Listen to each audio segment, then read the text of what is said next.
ఈ నెల 20న AP municipal కార్మికులు సమ్మె చేపట్టనున్నారు.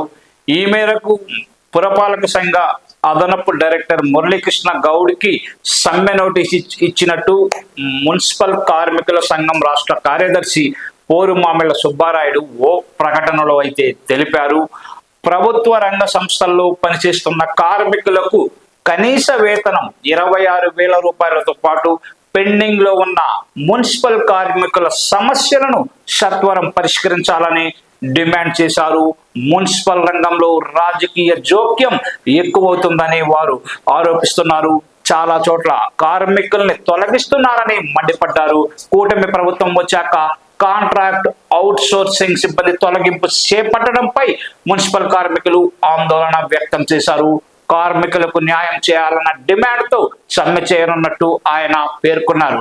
మరి ఈ సమ్మె ఒక్కరోజే కొనసాగుతుందా లేదా లాంగ్ రేస్ లో ఉంటుందా లేదా కూటమి ప్రభుత్వం కార్మికుల సమస్యలను పరిష్కరిస్తుందా అనేది మనం 20వ తేదీ తర్వాత చూడాల్సి ఉంటుంది.